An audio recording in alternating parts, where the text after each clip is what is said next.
Funny videos, game videos, vlogs and nature லவ்ஸ்ன்ற நிறைய என்டர்டெயின்மெண்ட்டான வீடியோஸ் இருக்குது. எல்லாருக்கும் கண்டிப்பாக பிடிக்கும். ஸோ சேனலை மறக்காமல் சப்ஸ்கிரைப் பண்ணி வச்சுக்கோங்க அண்ட் பெல் பட்டனையும் அழுத்தி வச்சுக்கோங்க. அப்போ தான் நாங்கள் போடுற எல்லா வீடியோஸோட நோட்டிஃபிகேஷன் உங்களுக்கு வரும். உங்களுக்கு கண்டிப்பாக நாங்கள் போடுற எல்லா வீடியோஸும் பிடிக்கும். ஸோ லைக்கும் பண்ணி வச்சுக்கோங்க. அப்புறம் மறக்காமல் உங்கள் ஃப்ரெண்ட்ஸ்க்கு ஷேரும் பண்ணிடுங்க.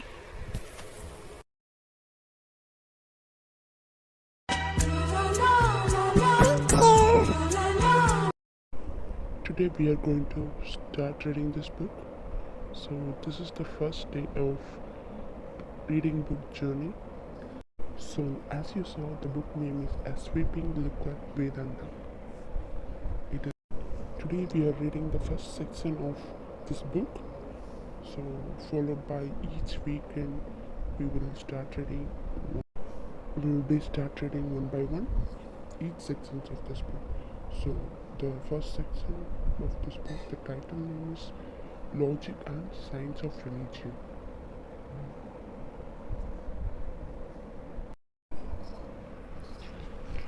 Logic and Science of the Religion. At the very outset, I must make it clear that I am not here to talk to you upon a set of great truths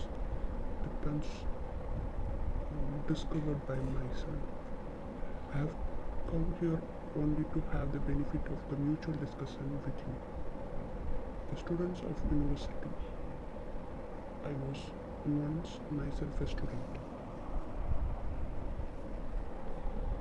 Later on, it changed that I came across some of the great living master of our psychology, who were not only well versed in textbook but also had made those truths in the vital of their life. They have, I must add it, to a large extent convinced me that the value of the life which I used to live in my university days were not very healthy and wise. They not only robbed me of my old values but also gave me a new set of values to live by, a new set of thoughts to draw inspiration from. In short, they have revolutionized my life. At the same time, you may consider that I am not fully convinced.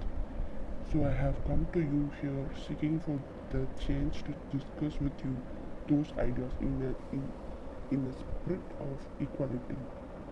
Please do not consider these evenings as set of routine, usual lecture as speaker. I have not come to you to thrust upon you any original ideas of mine as a priest would from his pulpit. I have no original thrust to declare. I have only to repeat to you the words of great masters as they have taught to me. I shall talk only on those points which I have digested. In short, I am here tonight to act as an agent between the old times master, born in an age of blind belief in the great psychological declarations of the ancient textbooks, and you, the modern generation brought up in an age of science and logic. It is with these ideas in mind that I suggested that our talks shall be friendly and quite informative, in a spirit of thick friendship. I am acting here only as an interpreter between the seeker of ancient wisdom and the seeker of modern knowledge. As far as I could see, what the Pandit are talking to us in the dead language of the scriptures, and what the modern thinkers are talking to us in the living language of science, are both revealing almost the same. Only we who are educated exclusively in the modern language of science cannot understand the dead language of scriptures. In this, our ignorance or our incapacity to understand the great seers where they discuss the scriptural contents lies the script of our despair, despair with religion. As an example, we could conveniently take the of repeated idea in the Vedanta that the name and the form constituting the world of our perception are nothing in fact but pure energy, Chaitanya as they call it. That the name and the form are superimpositions upon the homogeneous, all pervading wisdom light. Chaitanya is almost explained to us in the modern language of psychicists, where they declare that matter is nothing but the energy in motion.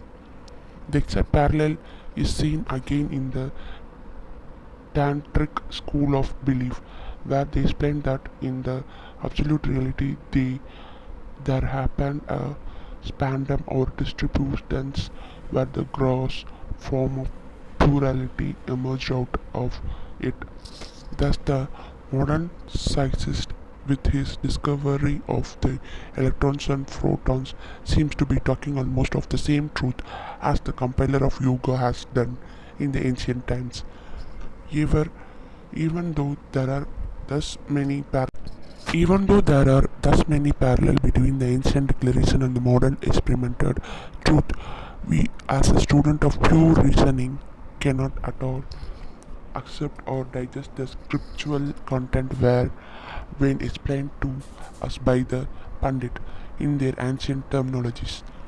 In the recent time, when we look back into the history of the growth and development of Vedanta, we find that the only one that could give some fill to our culture were those who had their education in the modern sense of terms. Thus, Vivekananda and Ramtirtha, both university men, could bring up a great enthusiasm for an renaissance in Veda because they could go back to the world after their personal experiments with these truths to explain them to their generation. The content of scriptures are always welcome when explained or restated in clear language understandable to the people. It becomes now evident that the disinterestedness of our modern men with regard to religion is not because of the futility or hollowness of science of religion as such, but because of their incapability to understand the great textbook of religion in the world. When I saw the modern man, I don't mean merely the Indian or the Hindu. This difficulty of accommodation the old ideas in the new brain is felt by the faithful of all the established religions all over the globe today. Now then the question is, could we, children of present, make a thorough study of ancient ideas and come to discover in them a parallel to the knowledge we have acquired through inquiry and objective experimentations? It is in spirits that we shall have our discussion here. Again, it was in the spirit that we announced the theme as an inquiry into the absolute reality through logic and science. In the past, men had larger share of hearts in them than the head, and consequently, there was more faith than rational thinking. It is even today noticeable that in our country or society where intellect is not predominant and predominant, that society or nation lives on emotional or the heart. For example, in India, it is well known that the South is much more intellectual than North. I, as a sannyasi, had been personally experiencing the difference in the attitude of the northerner and the southerner towards the sacred robe than I wear. In the North, we experience that our brothers are ready to worship and respect a Mahatma just because and merely because the individual is clothed in the sacred garb. It is to them more a question of faith, a problem of heart, while in South, highly intellectual as the society is, they seem to accept everything with the French reservation. Frenchman, it is said that everyone for a criminal unless otherwise proved. Similarly, in South India, a sadhu is looked down upon with suspicious until otherwise proved.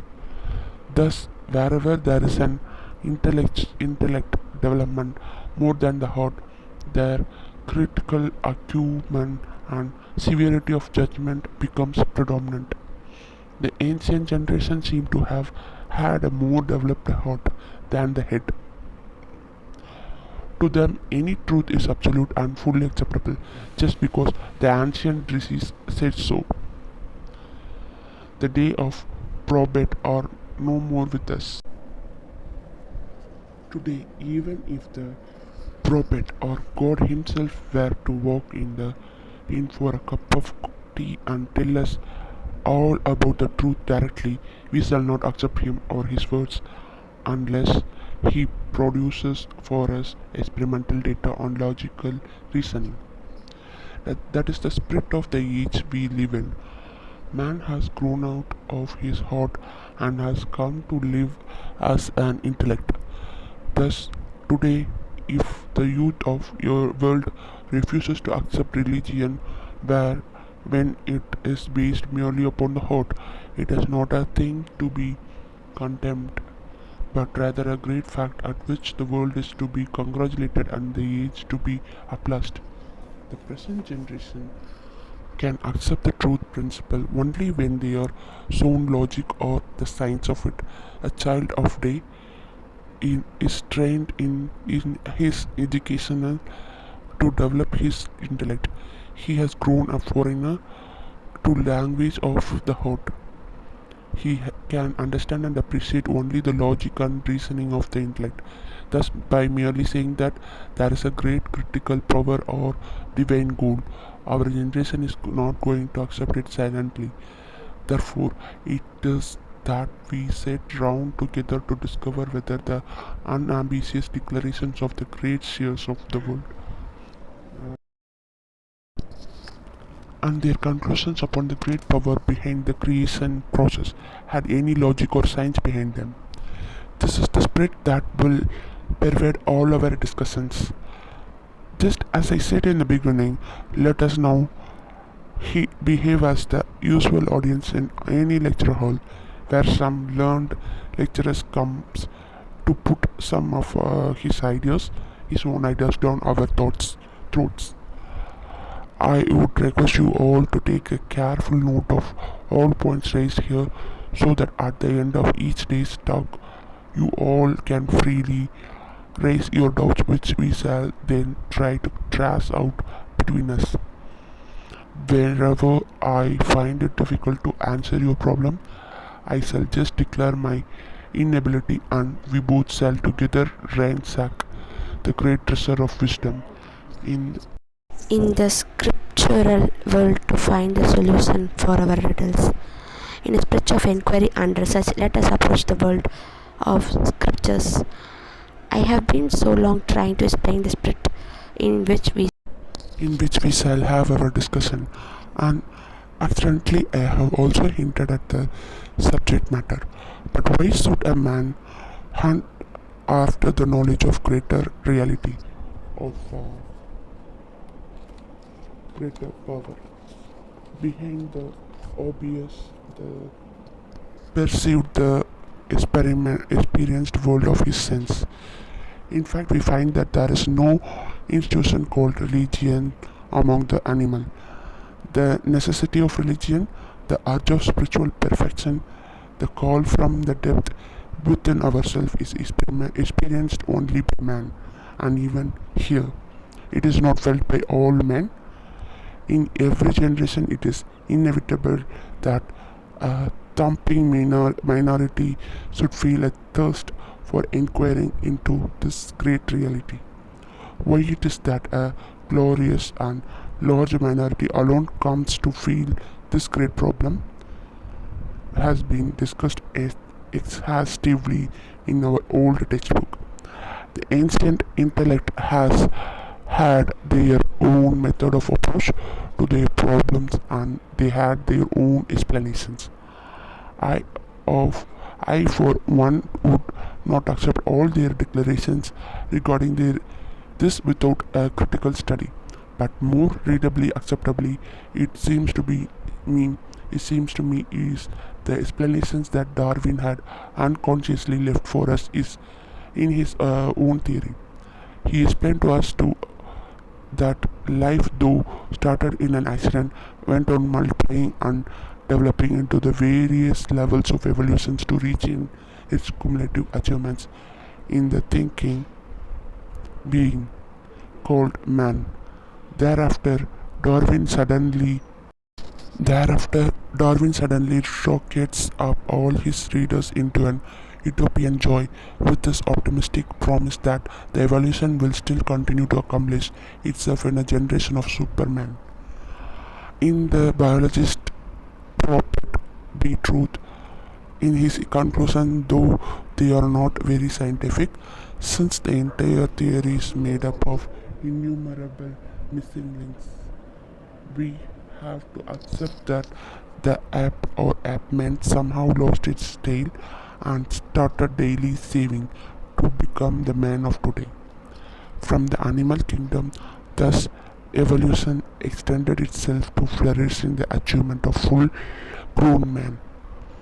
But between the grown man and the animal, there again is evidently a transition period of growth wherein we find being of animalistic instinct in the form of men, behaving and acting as though they were no better than sheer animals.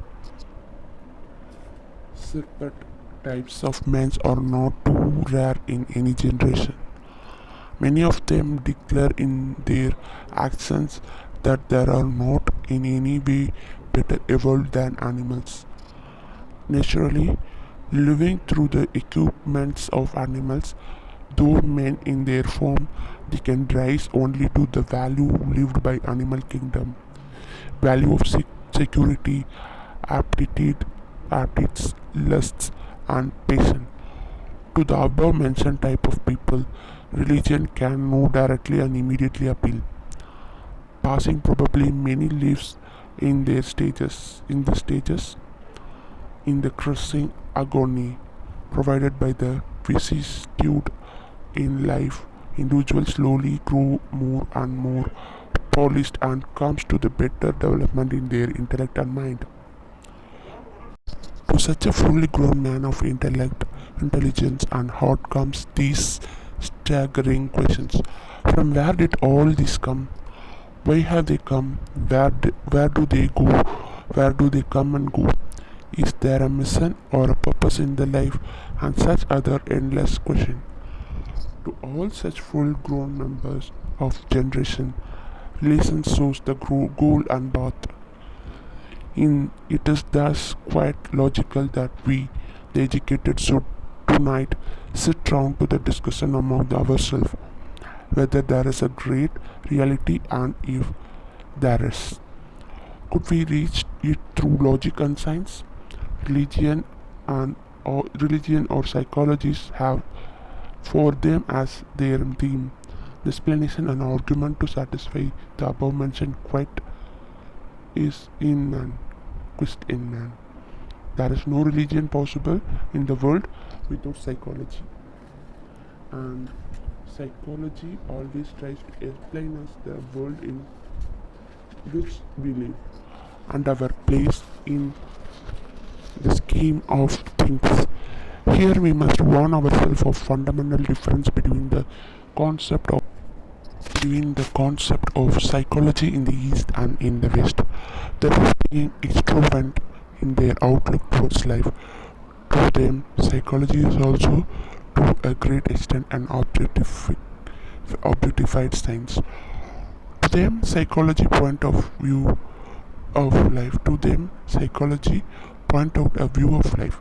In the West, we find their very ideal view changing from psychology to philosopher, and with the passing of every 10 years, they step in a new propellant with the new psychology. In the East, psychology means something more than an attempt to show a view of life. For the Aryans, that is more practical of men that ever came down to grace the face of globe. To them, a philosopher, however great he may be, was not accepted just because of his view. At the best, to them, such views were only poetry or literature. Aryans demanded that the ideas and the ideals pointed out by the philosopher should be practical, and so every philosopher was compelled not only to paint a glorious picture of the ideal world, but also to paint a glorious but also to give the topography and the route to it in all details. Thus, to the east, philosophy was not only view of life but a way of life as well. The philosophy point out a view of life can certainly be scientific, but it would lack the technique, and science without a technique is merely fable for children to read. Of all the religion of the world I had learned Vedanta is perfect in this that it is not only a view of life but also a complete way of life. Vedanta is a scientific religion with a perfect technique explained exhaustively, adopting which everyone can slowly develop or evolve to react his view of life in perfection. Certainly, the material science seems to have helped a lot in the development of the state. But how far this marriage between the state and science has come to claim and demand peace and happiness is known to us all. In fact, if the measuring rod of success be the total happiness, we have to admit that science has miserably failed. The more or the scientific developments and the blessings of science, the more seems to be the chaos and confusion, the despair and sorrow in the state.